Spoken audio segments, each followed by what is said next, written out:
and do a self-assessment of where you currently are on your GTD process.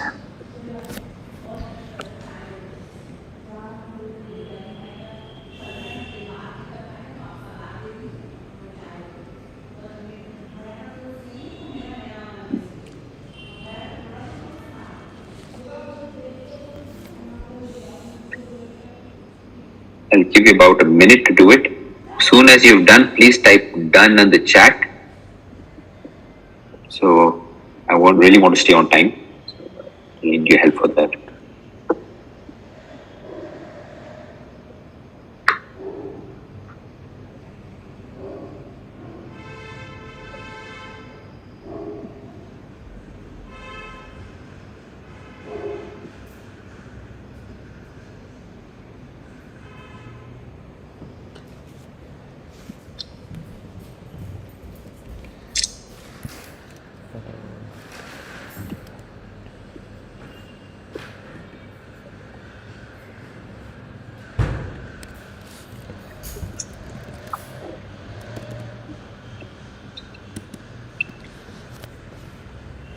Okay, thank you, Jay.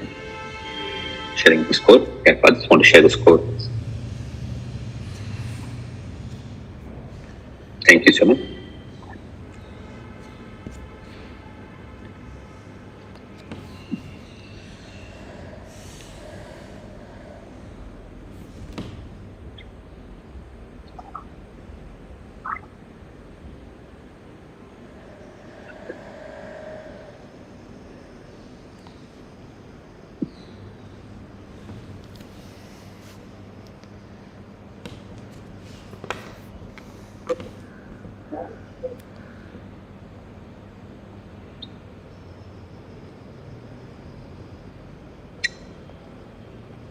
The 1 minute is up, so I hope others are done as well.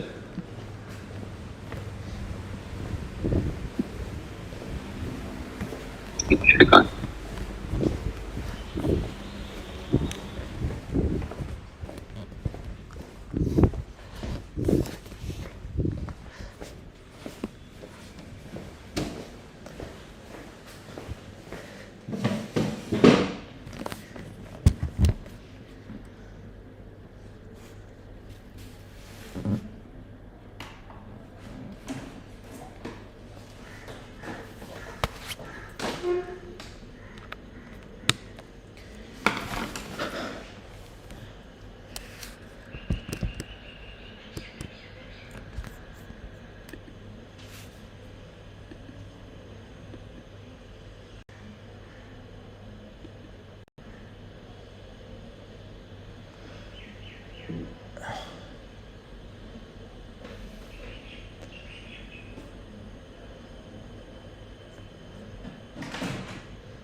Naren, where? When and where? Tell us more.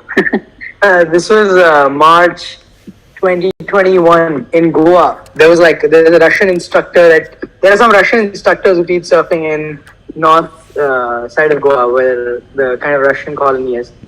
I did not know that there was a Russian colony and Russian instructors and they were surfing Goa. All three things. By Russian colony, I mean there's a bunch of Russians in that area of Goa in North Goa, and there are some beaches where they instruct and they teach surfing. Yeah. Oh, man, I love it. India is such a beautiful, lovely place. Okay, good. I did a workshop last week. I normally never get a yes, almost never. And last week somebody said, yes, I went surfing in Maldives, and I had Naren saying I went surfing here in Goa. I better do that and say, yes, I've gone surfing. Right. Oh, how was the experience? Oh, I loved it. It was very good. It's very exhausting. It was more exhausting than I thought it would be. But it's a total fine balance. And okay, and were you able to? In the end, I was able to surf kind of decently for a starter a couple times, but of course it's very challenging. It's not easy. Right. Yeah. And what would happen once you would fall off? What would happen once I would fall off? It would be very tough to keep a track, but I would try to just like catch on to the surfboard. That would be the main thing. How would you? I mean, wouldn't the surfboard be flung you off and the board would be somewhere else? Exactly. So it would be a challenge to get the surfboard back, but in case like you have string, there's that string attached to your ankle. Yeah. So if you're a beginner, you can have that, which like that. Yes, exactly. Is attached to the ankle. And that, lovely. Thank you. So would you say surfing on this is a good analogy of surfing on surfing through life? That's so true. So we have different waves in our lives. Yeah, may not be the same color, blue or green, but things come in our life. We are on our surfboard, and some wave comes. All of a sudden, that wave comes in form of a phone call or an email or something, and we're thrown away. And we're just struggling to make sure that we've got some sort of board that we can catch onto, and we scramble and try to get on top. So, and no matter how good at it, it's difficult and challenging times. And what would really help was this particular string, what's called an ankle tether, so that at least the board is close by and then we can scramble and get over it. So even after this workshop, life will continue happening and you will continue surfing and you will continue getting knocked off. The difference is that we will be providing you with this ankle tether. This ankle tether is GTD. So that when life happens, when there is a wave, when there is a crisis, when there is this unexpected phone call, or when there is a huge opportunity, all of a sudden your inputs in life will grow exponentially. GTD is that tool, is that practice that helps you get back on. Once life gets crazy, once you get hit, once you're thrown off, you'll be able to get back on fast. GTD is not about, always staying on, always being on. That's impossible. If you're always staying on, that means you're still on the shore. You're not really surfing. Once you get into the water, once you get wet, you will fall off. Then you're actually going through life. Once you fall off, how do you get back on? So these set of tools, habits of practice, make sure that when you do fall off, you're able to get back on and get back on fast. And when you have that confidence that, hey, that's not so bad, I can get back on fast. What is that gives you the courage to do? What is that give you the confidence to do?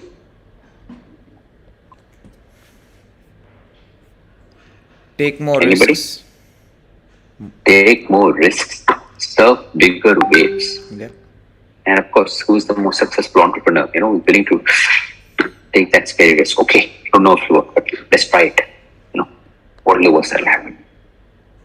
So yeah, that's the objective over here, to be able to get to that state. So somebody who wants to take more risks and try things out is Rosa. Let's see Rosa as she begins learning through her GTD journey. All right, Rosa, now take a deep breath. And think back to the last time you were working on something and time just melted away. And I know my voice makes you melt, but I'm not referring to that. Can you see it? Are you there now? You're relaxed, focused, in control, and meaningfully engaged. Well, this is called the productive experience. And this is not a productive experience. Getting back to that focused place doesn't just happen by accident. It can actually be intentional. It's like being in the zone, the pocket. It's where you're most creative. That's where you shine. When you're there, you can be incredibly effective, but it doesn't feel like an incredible effort. See, productive experiences lead to getting more done while actually enjoying what you're doing. Kind of like listening to the sound of my voice. Okay? Breathe deeply.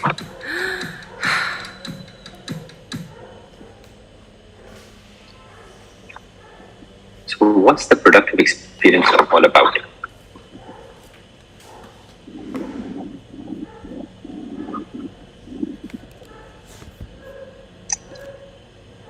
If you can all share in chat, what are some of the names you use to describe what's an unproductive experience?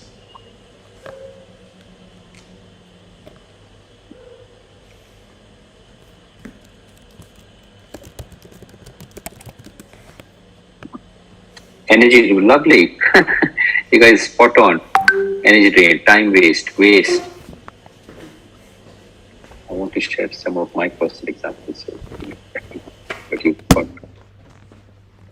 bakwas. Yeah, what I wrote when I was a participant in this workshop, not fulfilling the purpose of my existence, the distractions. Perfect. Why am I here? What is this saying? This is total wasteful. It's total bakwas.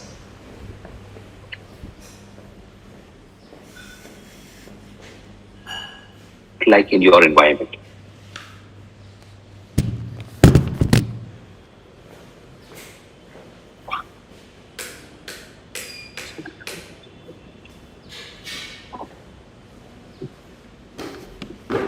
Jittery, anxious, overwhelmed, panic, chaos.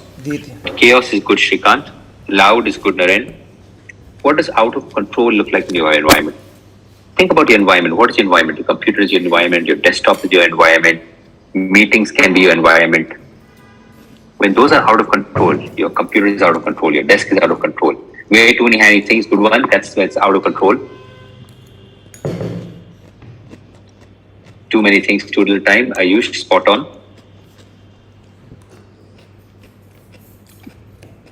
Zaved, any inputs?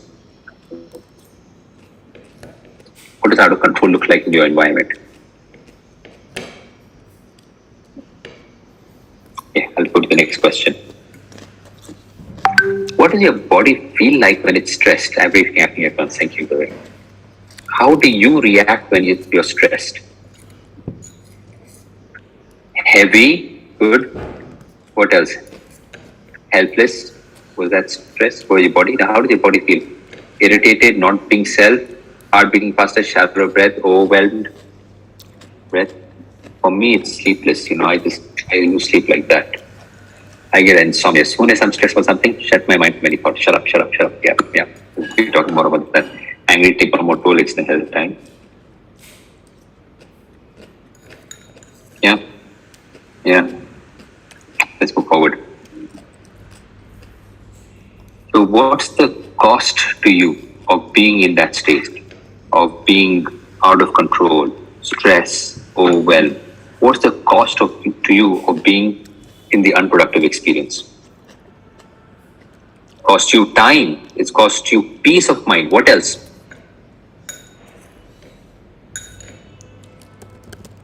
Cost you your health. High BP, yes. What else? What's the cost to you? Let's sit there. Yeah. Let me ask you this. How do you talk to yourself? What are the words that you use? Negative mind space, unable to get other things done.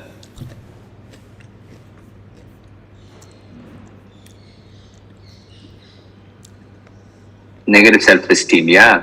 Do you talk to yourself kindly? No, you said, you're an idiot, you're foolish, you're etc. What's the cost to others?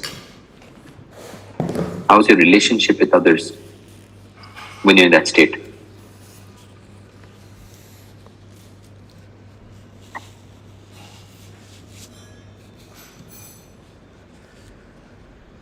It's a distanced. Trust. Well done, Sagar. That was the word I was waiting for. Good. Mistrust in the relationship, yes. Lack of time and attention. Perfect, Swapna. Yeah. You're just not present. Distorted priorities, yeah. Yeah, what's not really important looks important. Unneeded fights. Well said, Naren. Good. Thank you. Thank you for the very deep and meaningful answer. It's really good. Thank you. Fortunately, not all days are like that. What are some of the names you use to describe a productive experience? How is it when you're having a productive day, a good day, when things are happening like they're meant to happen?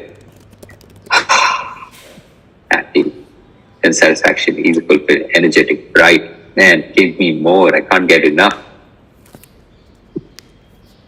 Why? Because things are in control. So what does in control look like in your behavior? Or what does control look like in your environment? Lots of time in this control, good. What else? Maybe it's not always time. Maybe you don't have time, but you still have control. What does that look like? Being thankful to others, peaceful, doing what is planned, sense of purpose. Yeah. They're looking for the next project. You can make a conscious choice of cost per trade of consult. More energy to do more. Yeah, empty mind, good. That's when your mind is in control. What does your body feel like when it's relaxed?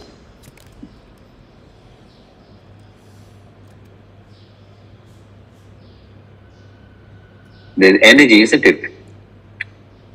You may be busy, you might be working hard, but there's certain relaxation there and there's certain energy over there. It's like, when you're playing, you're deeply intense in a sport, it's playing basketball or cricket or football. You're using it, but you have energy. Even though you're working hard, you're sweating. You're not tired. Confident, you're focused, you're relaxed. Well, summarize Soumyajit. Good. And what's the value to you of having productive experience?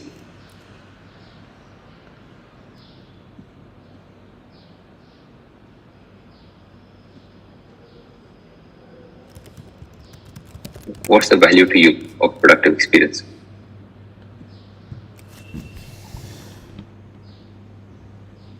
Step closer to a goal. What are the returns of having a productive experience?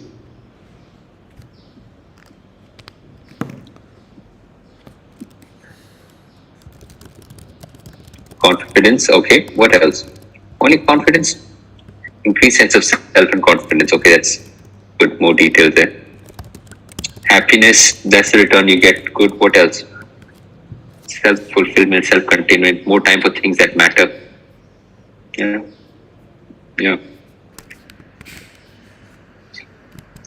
And what about the value to others? How's your relationship with others? You want to be around people, isn't it?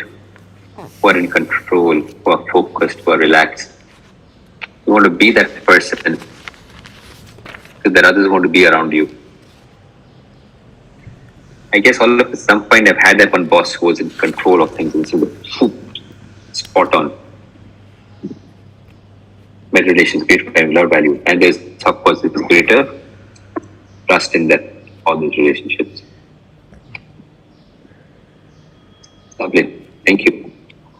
So all I want you to take 3 minutes. Please take 3 minutes and complete page 2 or page 6.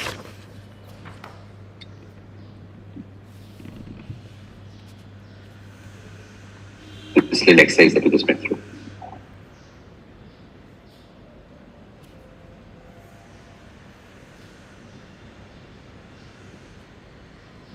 What is it we need to do here on this page 2? Complete both columns, left-hand side and the right-hand column, of the unproductive experience and the productive experience. Are you clear?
এখানে দিয়ে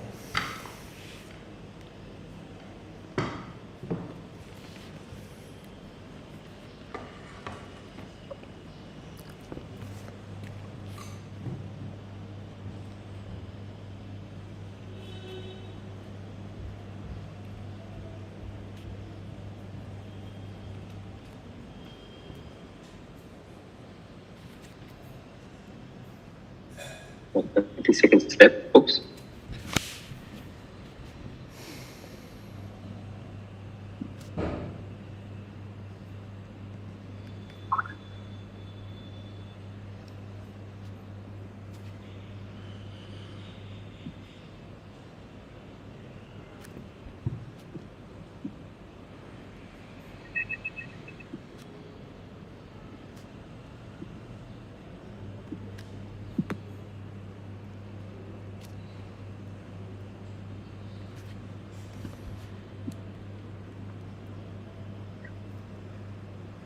Okay, I hope all had time to spend some time on both the columns.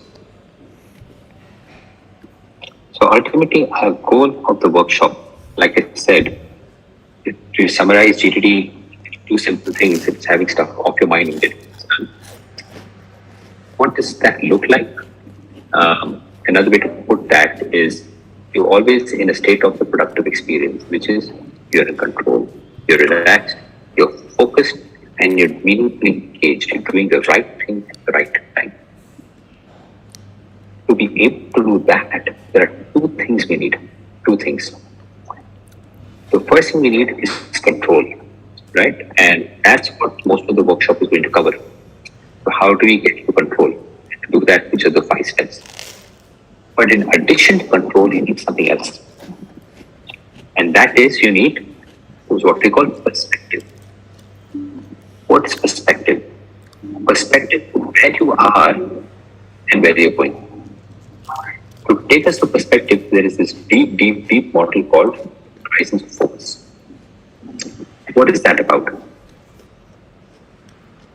So at the horizons of focus is a model of 6 horizons, and in the bottom of most model, we've got the ground horizon and horizon 1, which are projects. What are these? Ground horizon are stuff that you do on a daily basis, stuff on your calendar and other actions, calls to make, emails to send, stuff to discuss. Why do you have these? Why do you have these things to do on a daily basis? Because it's a greater project that you try to close. It might be getting your child to school, it might be a submission that you have, it might be a release, a software release that you have, it might be a building you're constructing. It's some project that you're executing. While you have all these projects in life, you also have other areas in life. Each of us have 5 to 7 different areas in our life at any point in time. And they're all the same. It is professional life, personal life, financial life, fun and creativity, hobbies, spirituality. You can add something else to that. We've got all of these areas in the life that have to be maintained in balance. Financial life. You're never done. You're never done with personal life. You're never done with work life. You're never done with spirituality. As long as you're alive, you will have these at some standard. The standards may change, but it will be ongoing. And only if they're in standard, they're in balance, will you be able to achieve your certain goals and objectives. And you have those goals and objectives because there's a vision of where you see yourself, let's say 3 to 5 years from now. And ultimately, doing all of that, you'll only feel good if it's aligned with your purpose and principles. So Shrikant, this was the other slide that sort of aligns with the 3 levels. The first level that we're doing is covering a little bit calendar actions and projects. Level 2 of our workshop covers projects, areas of focus, and it touches upon goals and objectives. Level 3 of our workshop covers 5, 4, and 3. Some of them overlap a little bit. But for most of the workshop, we're going to focus on actually first getting control, which is capturing what has our attention, clarifying what it means, organizing these results into a place that we trust, front of the door, so that we can look at it and finally do. So we'll be having a break shortly, but before we go on to a break, what I'd like you to do, what's your desired outcome from this workshop? You've come here, we're spending a significant amount of time together. Say that Harith will provide everything that he has promised. And once he does that, once I have finally got that, that means I would have got this, and this in my life. And my life will start looking like this, and this. What is your vision? What is it? I want to get these things sorted out for my workshop, and then my life will look totally awesome. What is that? Share that in the chat, please.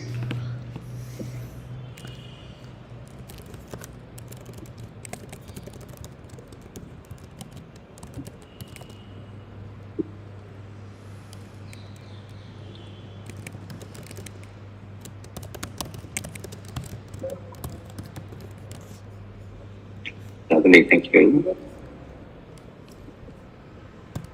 Thank you so much. I like that so much.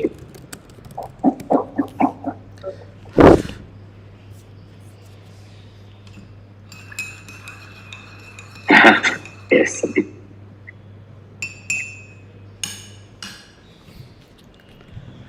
Here we go.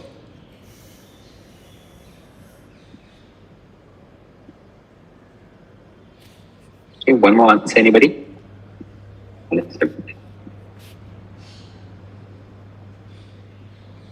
Sounds good, great. So I want you to take, Shrikant, good.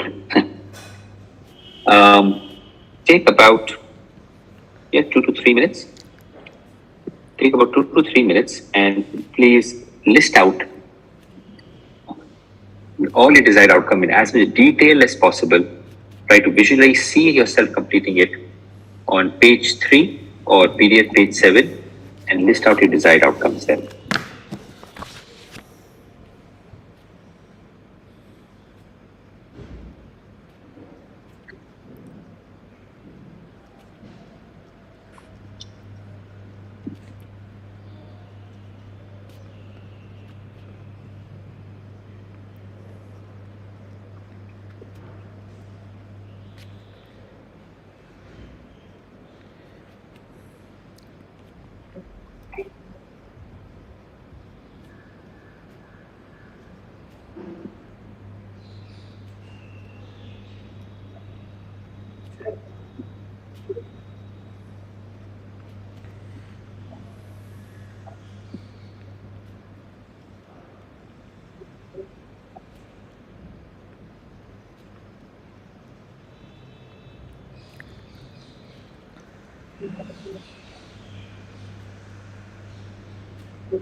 Those who are done, just type done on the chat. We'll put it on.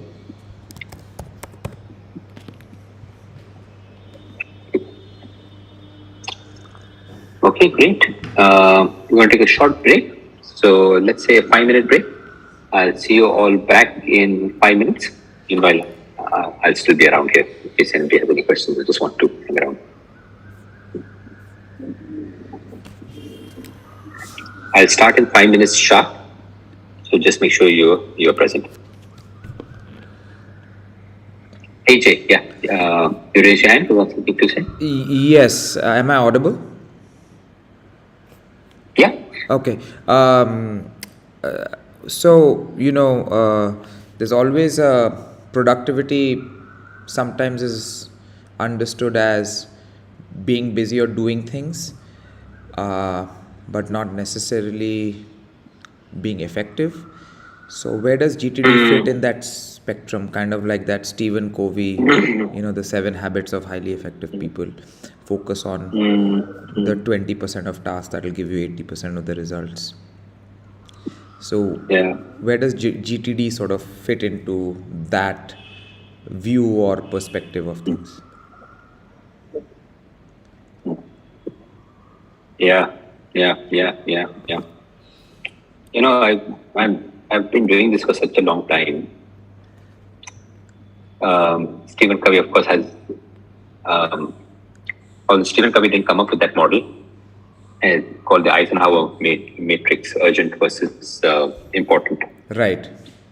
And that's one way to look at it. The way you describe is another way, that you might be being busy, you might be making movement, but does that mean are you really making progress? Right. And where does GTD versus movement, busy versus progress, or Eisenhower matrix? Right. Where does it fit into that spectrum? So if you were to describe it as a spectrum, that this is busy over here and progress over here, and where does GTD fit this thing? Sorry, I can't see you. I can see your slide. Oh, you can't see me? Oh, you shouldn't see me. I'm on camera. I can see myself. Okay. You guys, Oh, you guys right, have been right. able Sorry, to see sorry. me? I had it minimized. I had it minimized. My bad. Right. Yeah. Right. Yeah. So if there was something as spectrum, I can just tell you this: the GTD model is so complete and so comprehensive. The spectrum is a small thing within big gamut of GTD. So GTD is much more complete. And because GTD recognizes that what you wish to do at any point in time differs on a moment-to-moment basis.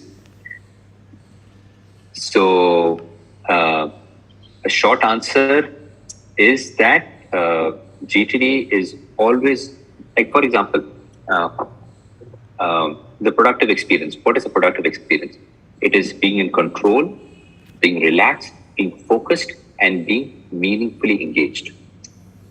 So David has this term called appropriate engagement. What is appropriate engagement? Appropriate engagement is two things. Number one thing we already covered, that is having a clear mind, a mind like water. Your mind is clear. There's only one part of appropriate engagement. Second part, you're appropriately engaged only if, number one, you have a clear mind, and number two, you are doing the most important, most meaningful, the deepest thing that you are doing. Not just now, from moment to moment to moment. Yeah. So practicing GTD is to bring you closer to appropriate engagement, not just now, but now, again. Will you be doing that consistently, constantly? No, you keep falling off, missing there. But the model is to support you to get to that state as much as possible. So to say where it lies on the spectrum, it is way beyond that spectrum, Thank you.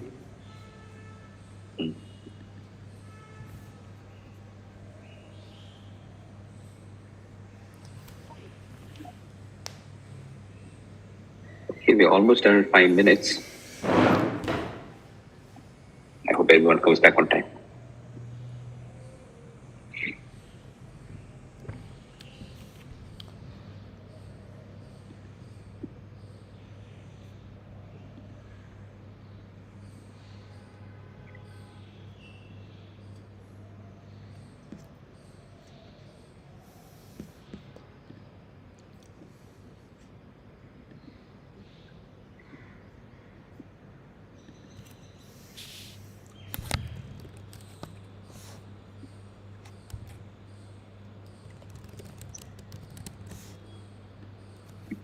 Okay, if you guys are back, please turn on your cameras so that I'll know you're back.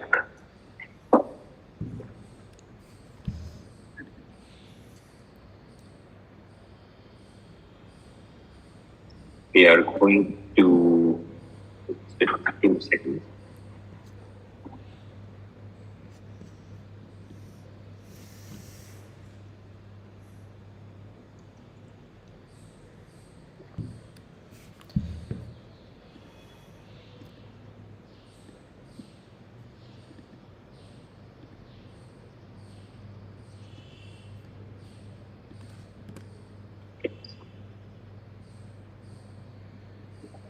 Zaved, Dr. Sumichit Naren, if you're back, just either type back or turn on your camera. Meanwhile, I'll get started. Okay, guys, welcome back. And the first step of the 5-step process is capture. And let's hear what Rosa has to tell us about capture. Now that you know what the productive experience is, Rosa, your first step toward getting there is called capture. A quick look at your workspace shows that your world is full of stuff. Things in your physical world and your head that pull on your attention and undermine your productive experience. This step is all about identifying what all that stuff is and ensuring it flows into your system. A key strategy is having appropriate buckets in place. Let's identify some key buckets at your workspace. Your email inbox, your physical in tray, your voicemail, a notepad or notebook where you write down what comes into your mind. Just make sure you have the right amount of buckets, not too few or too many. When you identify the inputs in your life and put buckets in place to capture them, that overwhelmed feeling starts to melt away. Now on to the next. Oh, wait, Rosa, I don't think a bucket of cappuccino is a good idea. I love Rosa. No matter how many times I've seen this video, Right. All right. Capture.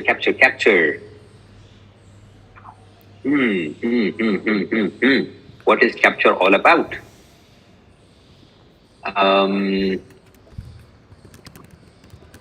What do you think? Capture is an active process or is it a conscious process or is it a subconscious process? Is it something you actively do or is it something that you passively do or subconsciously do? Active, not keeping, Jay said something interesting, not keeping things in your head needs to become subconscious. Active and conscious, active. Over time, subconscious can be transferred to consciousness.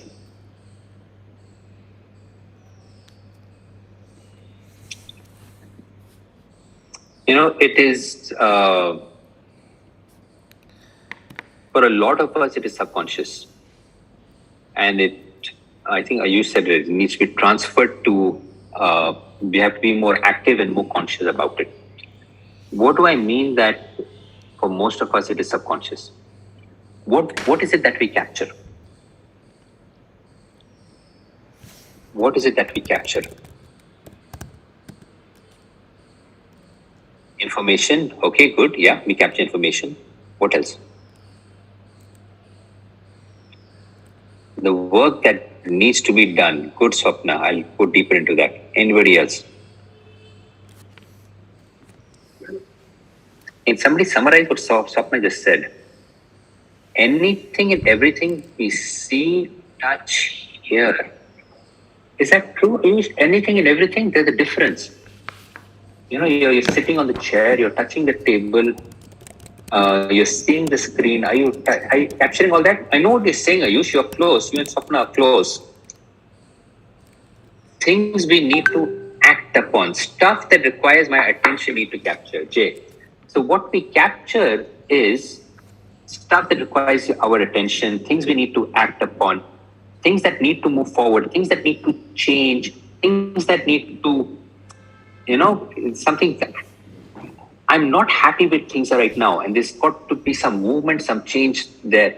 As soon as I see, Sumita says, as soon as I see something that needs to be done and is not done yet, as long as I see it, as long as I notice it, as long as I think about it, I have captured it. Why? Because my subconscious has said, hold on, the world is not the way it's supposed to be. The way it's supposed to be is like this. My driving license is expired. It needs to be renewed. My children are at home. They need to be put in school. And food is not cooked. It needs to be cooked. Ding, ding, ding, ding, ding. Something is wrong with the world. Your mind, your subconscious cannot help but capture it, capture it, capture it. Sometimes there are some things that capture it for us in forms of emails, notes, things like that. But that's very small. A lot of it captures it. Because that's just the way it is. And we've got to realize a lot of it is a subconscious process that we've got to become more aware, more alert, more conscious about.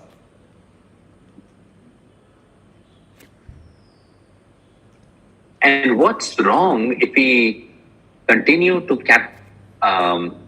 capture it in our mind? Let's put it this way. How many of you here make mental to-do lists? Can I see a big show of hands here? Show of hands here. And we can make mental to-do lists. I've got this to do, that to do, that to do. That. Yeah, me too. I used to make this big, long, hunky-dory mental to-do list. And what's wrong with mental to-do lists? What's wrong with keeping it in our mind? Thankfully, stopped it. Used to. It's a huge mind space. It takes up, that's one, it takes a lot of space. What else? It keeps chattering and removes the other space also within the mind. Well said, doctor. The words doctor used, it keeps chattering. It takes up other mind space. Anybody else experience that?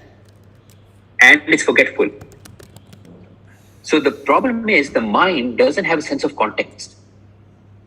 And it's reminding you of it all the time. And then you are not present with what you need to be present with. So for example, you're at home and your spouse, you open the fridge and you see that there is no milk. Or your spouse reminds you, hey, make sure you remember to buy milk. What do your mindset is? Okay, I have to buy milk. And then you go home and you go to work and you're driving. What are you thinking? Buy milk. You're not just telling buy milk. You're also saying, shut up. I can't buy milk. Now shut up. Stop reminding me. And then you reach office. You attend a meeting. While you're in the meeting, what does your mind tell you? Buy milk. And what do you tell your mind? Shut up. I'm in a meeting. Stop reminding me to buy milk. And then you phone call. What do you tell your mind tell you? Buy milk. Shut up. From phone call to meeting to phone call, and all the whole day goes. Eventually you come home and your wife says, where's the milk? What do you say? I hope you don't say shut up at that point in time. So anybody has had that experience? Can I see a show of hands? The whole point is, why does that happen? Because we relied on our mind to remember things for us, and the mind is the leakiest of buckets. A mind is not for coming up with ideas. A mind is not for holding ideas. The mind is for coming up and for having ideas. So what do? We end up putting crude placeholders for something to hold on to our idea. And that's why we try to write notes, sticky notes and things like that all over the place. So you may not have been aware that we've been asking you to give confirmation for this workshop a little bit in advance. That's because we've had a secret agenda, which is we wanted to get to know the people in your life and ask them to take pictures of your certain places in your life. So we have taken pictures of your work desk. And here is a picture of one of your work desks. Are you ready?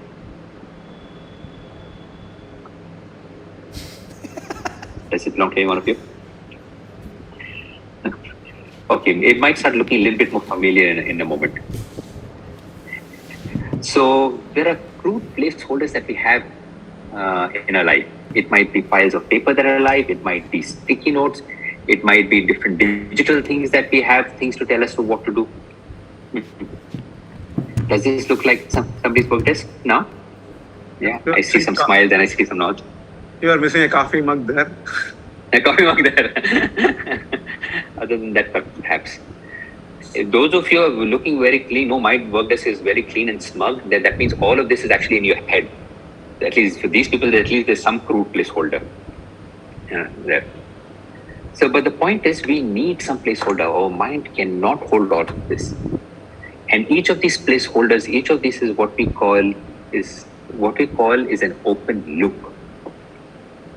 Now, are these open loops good or are these open loops bad? What do you say? Bad, Swapna says. I can lip read a little bit. Anybody else? Are these open loops good? Are they open loops bad? Open loops are very good. I personally. Okay. Very good. Tell me, doctor. Open loops is options and possibilities. Wonderful, spot on. Most of the time I get the answer is bad, and I said it's not all so bad. If you didn't have open loops, then your life would be like this. And I said, what are you even doing here? Why do you even exist?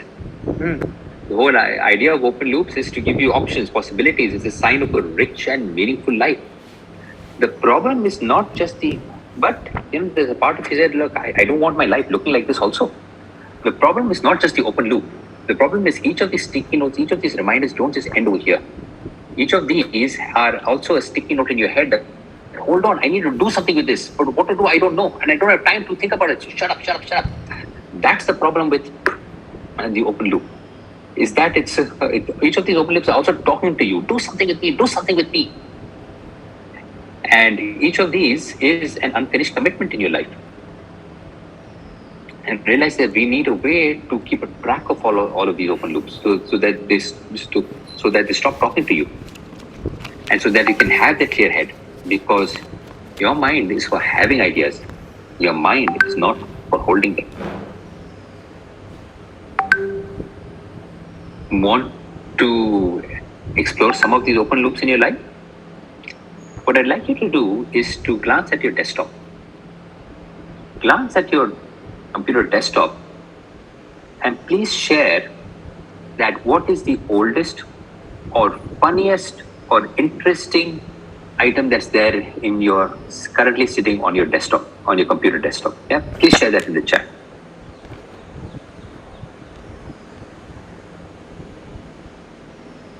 Nicely summarized, Naren. Yes.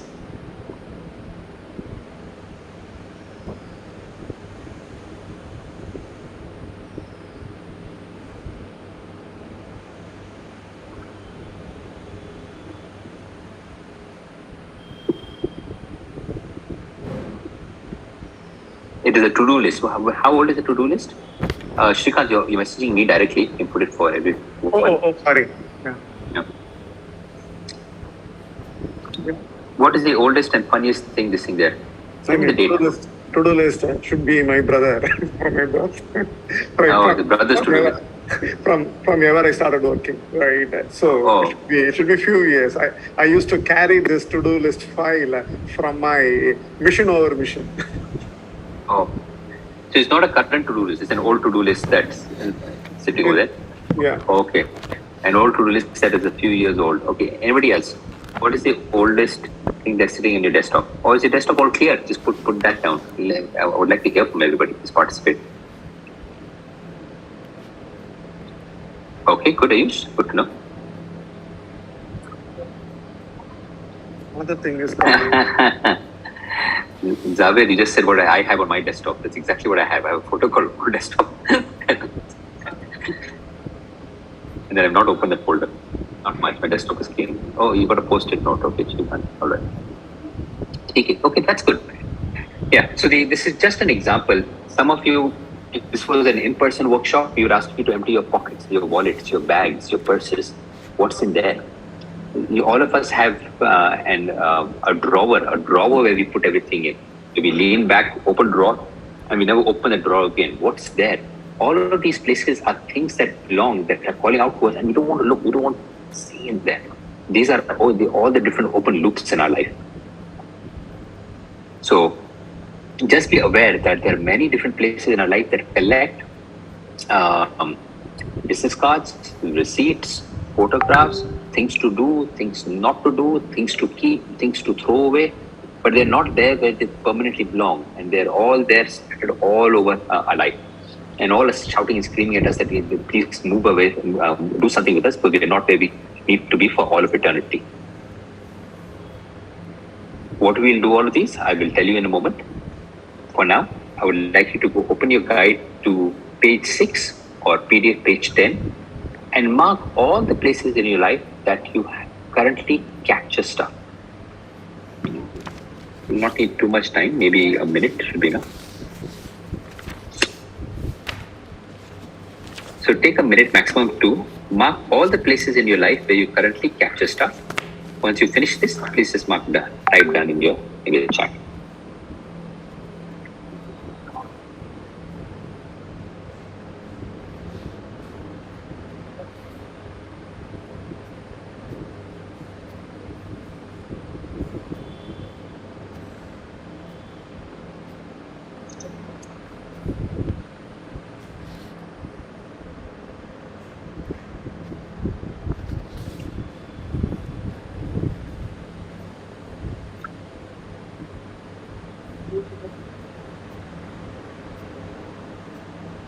sorry, I have a quick question. When you say capture stuff, you mean all the actionables? Because let's say I have documents, so I'm capturing that, let's say, in a folder. But when we say capture stuff, do we mean actionables, like to-dos?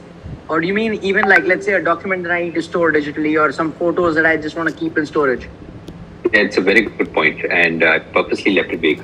The point is not where you store them permanently, but while you capture it to be stored permanently. So I take documents in a folder, but there's a temporary folder before it goes to my permanent filing system. Correct.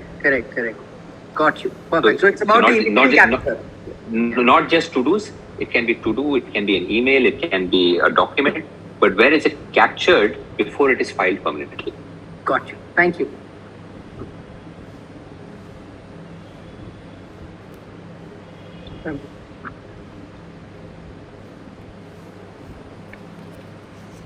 Okay, Sumit and Shrikant are done. Others are done also. Skip just type done.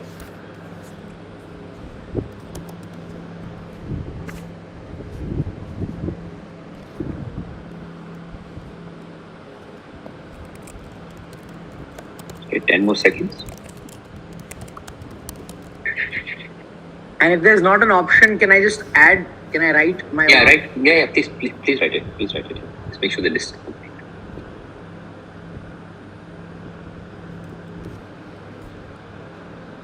I suppose there's so many ticks. Yes and no. We'll do that. Thank you, Swapna. Okay. Alrighty. So let's move forward to the next exercise, which is mind sweep. So the transformation exercise, while we have written all the things which capture the physical things for us, we know that a whole lot of things that are there in our life are not physical, but are captured where?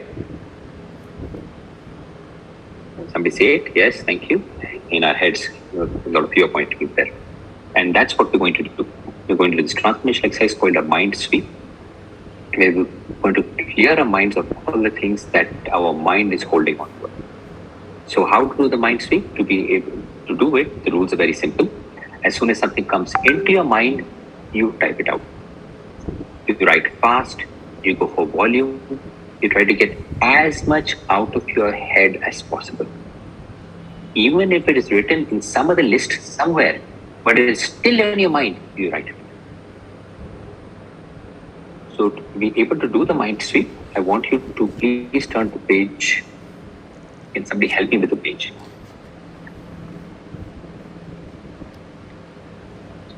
Page 5. Page 5 on the notebook. On the notebook. Can everybody just have that handy? And the page just before that is the incompletion trigger list. Is there? That's right. Yeah. So this is how you do the mind sweep.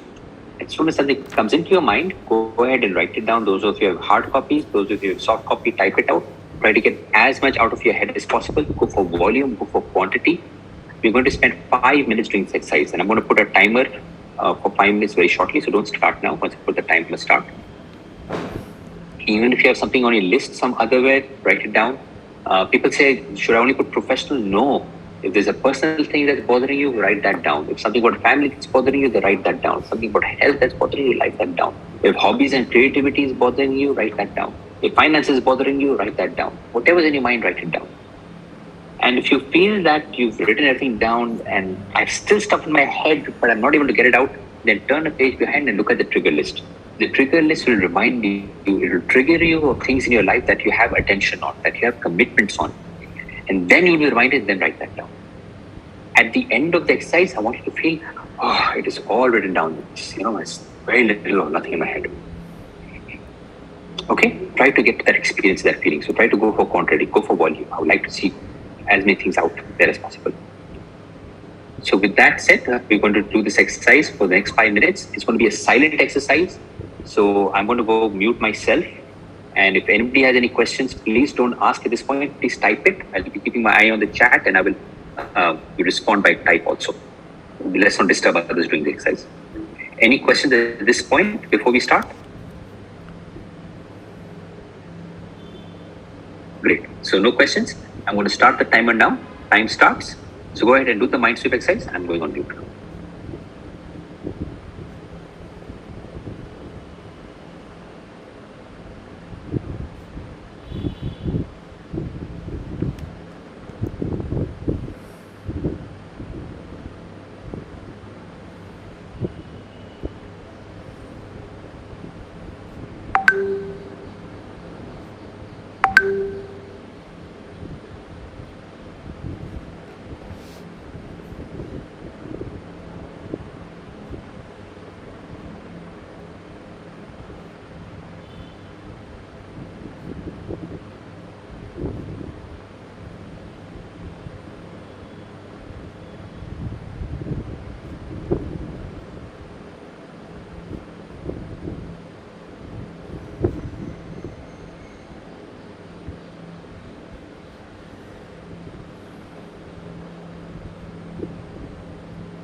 Okay, fine with Sarah. It's stop for now. How many items in your list and queries? You can count and share.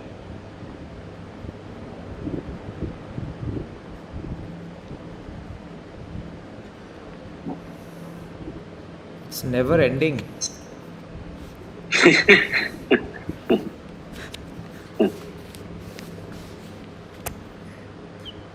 How many comes of 17 so far?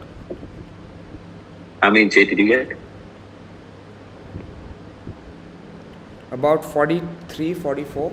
And I mean, if you hadn't Oh. stopped, I would have kept writing because it kept coming in. Yeah.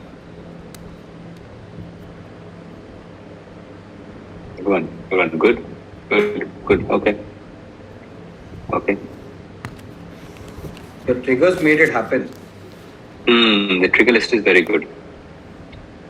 That is very good. Lovely. Okay, guys. How does that exercise feel?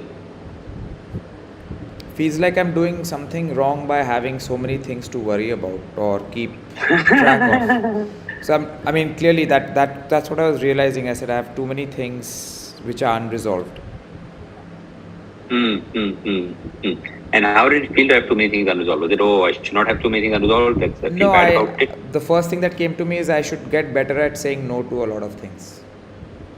Oh, okay. Okay, good. Okay, others? How did it feel? Arif, I have one question. Hmm. So certain areas where I don't want to do anything right now, say for even a Right. long, should I then again put it on my list or should I keep it out of the list? If it's on your mind, initially write it down. Then I'll tell you what to do with it eventually. But for now, yes, it's on your mind. Even if there is no action at the moment, That means Write say it down. for a year I'm not wanting to I wouldn't want to even look at it for a year or so. So should I put it on my mind? but it's on your mind, no? Write it down. next year you want to look at it, right? Maybe. Not that important. Okay, fine. Still write it down. For now, you write it down. I'll tell you what to do with it. But that's also, it's a good question. Shrikant, what am I doing if I'm not doing these things? Yeah, why are you in the workshop? Go, move to complete those things in the list. Anybody else? How did the exercise feel? Okay, let me take a guess. So, I guess at some point, if you might be feeling a little bit stressed, a little bit overwhelmed, a little bit what Jay said, a little bit what Shrikant saying, that I was so many things there, but they're not complete. Maybe a sense of what we call sense of grief. Anybody felt a little bit of that? See a show of hands. Not so much. Okay, maybe a little bit. Okay. At the same time, if I look at you, you guys look okay. You don't look too bad. I don't see anybody in tears yet. I don't see smoke coming out of your ears, so it doesn't look so okay. And you're still here, even though there is important things to be done in the list. So you're a little bit relieved to have this list in front of you. Can I see a show of hands? Yeah. So some of you felt some grief. A lot of you felt relieved. Why? Same exercise, two exact opposite emotions. Well, there's relief for it being out on paper, and that feels like that's the first step towards getting it under control. And well said. The relief comes from being the first step of control, because I would have asked, would you want to give this list to me? And can I tear it up, please? He said, no. The little bit control that I have will be lost if you do that, RF. So please, let me enjoy this little bit control that I have. Number one. Number two, everything on your list is a commitment, is an agreement that you have made with who? Yourself. Yourself and yourself only. Isn't that fascinating? Some of them may involve other people, but the commitment and agreement is with yourself and yourself only. And that means you are not stressed. Stress does not come from having too many things on your list. You should look at my list, how long they are. Stress, anxiety, overcome, not from having too many things on your list. Stress, anxiety, overcome from potentially breaking commitments and breaking agreements. So if there's anything in your list that has the potential of breaking, that, I may not complete, and I said I would complete, say hello to stress, say hello to overwhelm, say hello to anxiety. Which is a good thing. That we are not able to do it. Yes, because there's a potential that you're not able to do it, and I feel, but if you know that you're not able to do anything there, there's no commitment, you're okay about it. So if you know that stress, anxiety, overwhelm comes from potentially breaking commitments and agreements, which is good news. That means you can do something about it. What can you do about it? There are three options to overcome stress, anxiety, overwhelm. What are the three options that you have for commitments? Jay said option number one. What did you say? Right. I wish. I wish you could say no, basically. Option number one, say no to commitments and agreements. Once you say no to commitments, won't you be less stressed, Jay? Of course. Won't the list be so much shorter? Of course. Yeah. But Jay says, if you don't know my life, you don't know my work, please, you don't know this thing there, you don't know the person I am. You're asking me to say no? I can't do that. It's so much easier to say yes. Story of my life. But and everyone else on this workshop, so including me. That's why we have our list. That's why we are over here. But the problem is, of course, that's not an easy conversation to have. But the problem is that if we don't have this list, if we don't have this inventory, and because we want to be a good person, because we want to serve, because we want to get things done, because we want to help out, When something new comes, and out of the integrity of being a good person, what we'll say? We'll say yes. To make most of every single opportunity, we will say yes. Bring it on. I will do it. I'll take it on. But now that you have your list, Jay's immediate reaction was, hold on, maybe I should start saying no. He is able to frame a conversation. Look, how am I supposed to do all of this and more? It's not an easy conversation to have, but now you'll at least have a framing to have that conversation with yourself at least. I better start saying no to some things in my life. And the list will start getting somewhat a little bit more in control. And once you do that, you'll start saying no, not just to your list, but to stress, to overwhelm, to anxiety, to grief. Option number 2 to manage stress, anxiety, overwhelm would be what? If it's on the priority list, go for it and do it. Is to finish the thing on the list. How would you feel if everything on the list was done?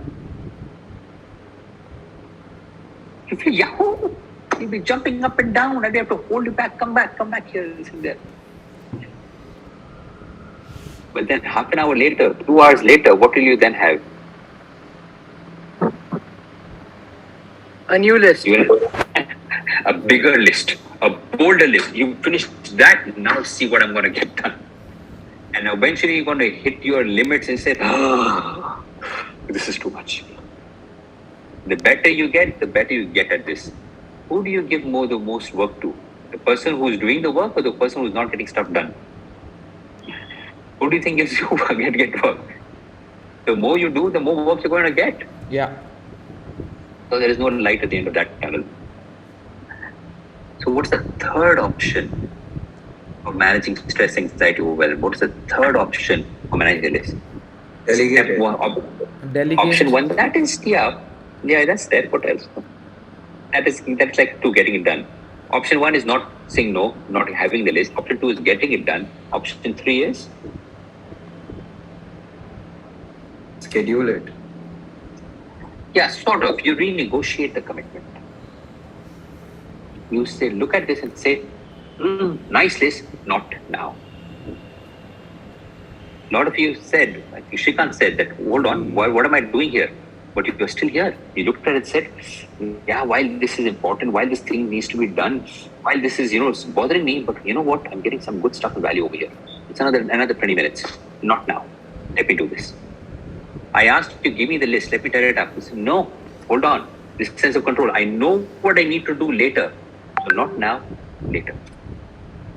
All of you successfully, the fact that you are all here, you successfully renegotiated the commitment. We had one person in the workshop who looked at the list and said, damn, forget this. Let me go. I've got my value already. Thank you so much. We never saw that person ever again. He walked out of our workshop. So which is good for him. It was all subconscious at that point in time. So we helped bring that to consciousness. So the point is that you can only feel good about what you are not doing when you know what it is that you're not doing. All of you are relaxed, relieved that okay, all these things are not doing. I can let it go. But to be able to let it go, you've got to have permanent placeholders, buckets to have these things out of your head. Jay said that, if you're not stopping, I would have continued writing. And I'm sure several of you have felt that way. Now that you've started the exercise, never, ever, ever, ever stop. As soon as something comes into your head, get it out, out, out, out. What will you do once you get it out? I will tell you, but I cannot tell you if you don't have a big hunky-dory list like that. You cannot do anything about it if it's still in your head. It will remind you when you can't do anything about it. It will not remind you of milk in the store. It will remind you when you're back at home. So but once you have it out, I have a it will- question here. Like when Yeah. when we are, I walk in the morning or I take long walks, and then you get creative yes. because that's the time I get creative, and then Yeah. and then it starts coming, right? I should look at this. I should think about Yeah. this. I should research this, and Yes. it's at that time I'm Yes, without my yes. device, right? Because I don't have a pen. Yeah. So, Right. and then I get stressed about the fact that I'm going to forget what I thought about. So, Oh yes. so Oh yes. what do you do then? you do? This very advanced GTD, this thing there. You have to join the next workshop for that. So, okay, I'll tell you what we'll do then, right? So this is a great segue to two things. Number one, Jay asked a fantastic question that when I don't have a tool and I think of something, what do I do? Right? So number one, you are less likely to have that thought if you actually wrote it down the first time when you first had it. It is possible that you're having this thought the second or third time. Possible. It may not be. It might be the very first time also, and I'll talk about that. But that is secondary. First, make sure that when you did have tools for the rest of the time, you actually wrote stuff down. And to be able to do that, you make sure that you have all the right tools. So, number one, you're going to watch a video that covers all the different capture tools that you should have in your life. Not all. Different options of capture tools, see which ones work for you and have the ones that have in your life. At the end of the workshop, perhaps, because I'll try to end by 5, you're doing well on time, or if you have time, we'll watch a video I've done that what do you do when you don't have a tool. I'll cover that also too. Okay, or I will share it in the WhatsApp group so you can watch it in your own time, either way. Okay, so let's watch the next video. Now that you know what you're capturing, let's look at some typical tools you can use for that and their best practices. You'll need tools for your home, tools for the location that you work, and some portable tools for when you are not at those locations. First, there is the paper in tray. This is a physical tray or container of some sort. The best practice is to have one in tray at work, one in tray at home, and something that serves that function in transit. Ideally, in trays should be emptied every 24 to 48 hours. Then you need plain paper, which can be in a planner or notepad. The best practice is to have note-taking pads always available and throw these notes in your in tray after a meeting or conversation and process them. Other capturing tools can be a computer, a mobile device, or some other digital tools. And you can use these to type in or record notes and then process them later. The best practice is to have a separate area for collecting raw input, then go back and process it later. And perhaps you may have voicemail. This is typically used for others to leave you messages, but you can also use it to leave messages to yourself. The best practice is to avoid to re-listen to them. So either process and delete on the first listen, or take notes on paper or some digital tools, delete from voicemail, and process it later. Another major capturing tool is your email inbox, and you might have several of those. And the best practice is to deal with your email the same way as you do with the other capturing tools, as opposed to having an unended backlog, which requires inefficient rereading and rethinking. You will find more comprehensive tips on how to manage your email more effectively in the Getting Things Done book and your reinforcement program. Empty does not mean you have to complete the work. Just define and organize it. You'll learn more about defining your stuff in the next step, Clarify. You can also use voice recorders, which can be in an app on your phone or watch. And if you think you have recorded stuff, just put your phone or watch in your in tray and process it as needed. A very handy tool is the portable in folder or envelope. I carry mine in my bag, and the best practices are to use it to gather miscellaneous paper and generated notes as you travel into one place instead of all over your bag. And use it as an in tray when you get home or to the office. A wallet notepad also works really well, as you always have it with you as you carry your wallet. The best practice is to use it and clear it out regularly. A final tool is a mobile device with a camera or just a camera. More and more people are taking pictures of anything they need to remember or do something about, like a receipt, items at their grocery store, notes on a whiteboard, or a quick sketch they drew on a napkin. And the best practice is to also put that tool in your in tray so you can process it regularly. Most people have almost all of these tools, but very few people work them successfully as capture tools. Once you do, they'll become indispensable in keeping yourself clear and organized.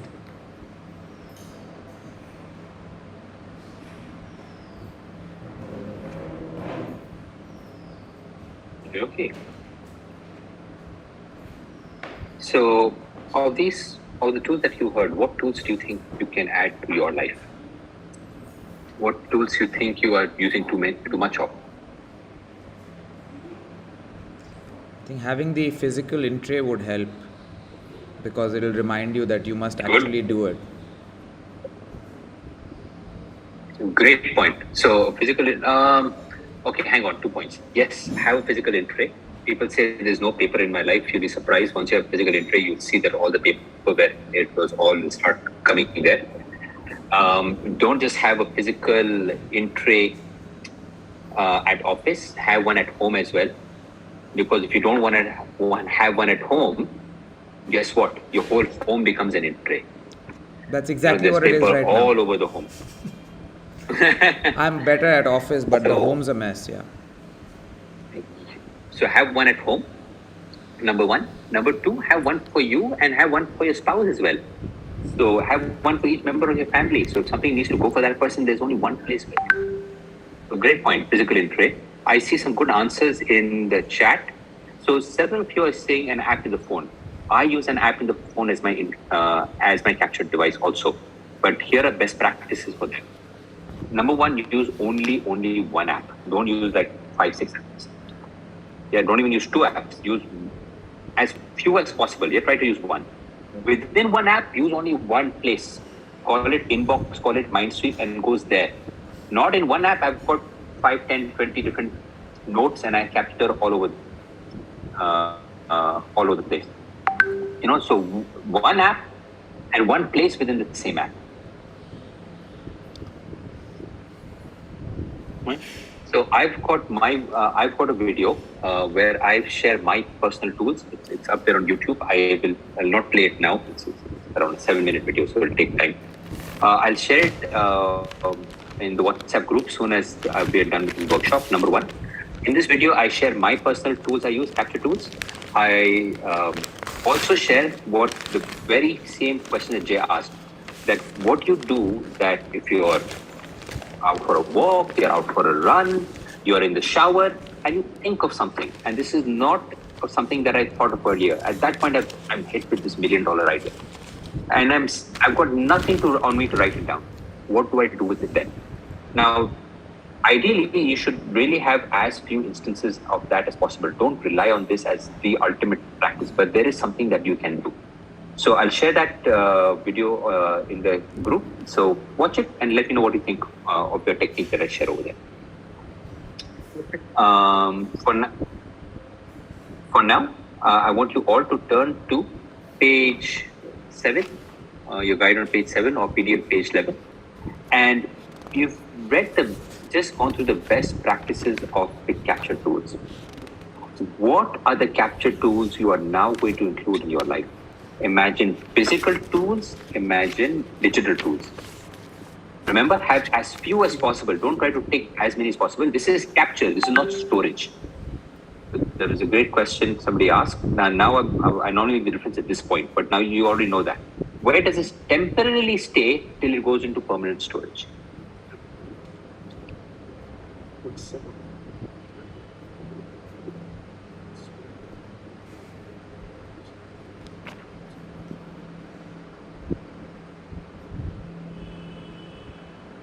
Yeah, take about a minute and then we'll wrap up.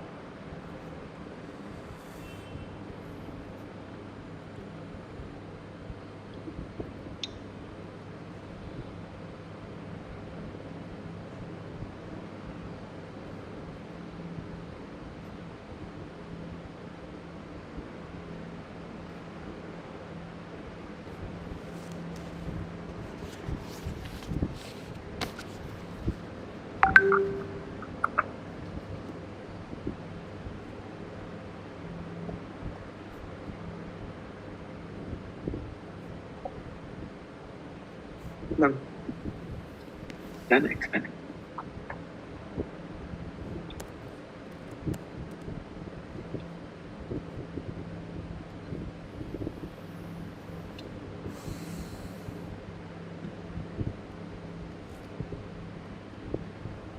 All right, welcome back. You'll get a lot of ideas from the video that I'll share in the group, so get a chance to see that as well. Now just realize that. May I? Yes, doctor. Go ahead. May I ask a question here? Yeah. Yes, doctor. Please go ahead. Okay, so my thought was just, that's what I've been using. I just wanted to know your experience about it. Just simple voice notes on WhatsApp, leaving that as the major temporary tool in a single little grouped box. Is that something which has worked well for me so far? Any thoughts that you have, considering you know the future of how you're going to run through this workshop? Right. Number one, if it's worked for you, continue doing it. Number one. As a rule of thumb. Other rule of thumbs with voice notes in general, the downside of voice notes is that suppose you leave yourself. Number one, I'd like everyone to point out the doctor has got a great hack and tool, which I use myself sometimes, is create a WhatsApp group with only you in it. So you can send yourself messages. But what I do, I send myself text messages, not voice notes. Because downside is if I give myself 3, 4, or 5 voice notes, I'll have to listen to each one to know re-listen to each one to know what it is. Versus if it's a text, I can glance through it. So that's the only downside I see. Other than that, no, it's fine. Go for it. I don't see any other downside to it. If that works for you. The SHAR, I think the phone is there with us everywhere. So that's right. How I do it. Yeah, probably. Yeah. Go for it. If that works for you, I've got no thing there. Just to quickly add on, I think Next Energy has a great point. You can use voice to text. So even if you have WhatsApp or whatever, if you have a Google keyboard, there is a new feature. It's old, but relatively new. Some people don't know about it. There's a voice to text button right on the keyboard. You click on that and it's quite accurate, especially if you speak in English. So you can just speak, it'll type it out. That's how I write a bunch of long paragraphs and messages. You type it out and it'll send it as a text. Awesome. That's useful. Doctor, one advantage with what Naren is saying is when you have voice to text, at a later point in time, when you have to search it, if you have 20 different languages, when you have to search it, the system will search it for you and give it to you quickly. Very good. We've got all pro people over here. In that video, I actually share an app where you can record a voice message, and that app emails the voice note to you and as well as transcribes it for you. So you get to receive an email with the text and the voice note attached to it as well. But I use that very, very, very rarely. It's emergency. Most of the time, and you can watch the video using that to move ahead. So to wrap up, breakdown alert. Remember, I want you to make sure you capture everything and capture as few places as possible. When you do that, you'll have a lot of things. Once you have a lot of things, what you have to do, you have to empty the things that you have captured. You have to empty the WhatsApp group. You have to empty the Mindsweep list that you have made. You'll have to empty the email. If you have an in-tray, you have to empty the in-tray. If you have a travel read-in folder, you have to empty that.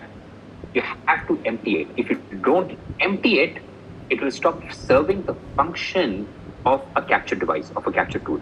It's like a physical mailbox. If your mailbox is full, the postman can't put any more messages. You don't have a mailbox anymore. If a trash can is full, you can't put in trash. You don't have a trash can anymore. You've got to throw your trash somewhere else. Now, empty it means, I have to do all of the things on Mindsweep? No. Empty does not mean do it. I'll tell you what we'll do to empty it. But realize that to be able to use your tool effectively, you've got to empty it regularly. So, with that, we are almost done. Best practice, have as few tools as possible. Make sure that there are no leaks. That means everything actually goes into it. And finally, you empty regularly. So before the next section, those of you feel that I wish that 5 minutes was a bit longer, I would have gotten more out. Well, your wishes come true. Try to complete your Mindsweep.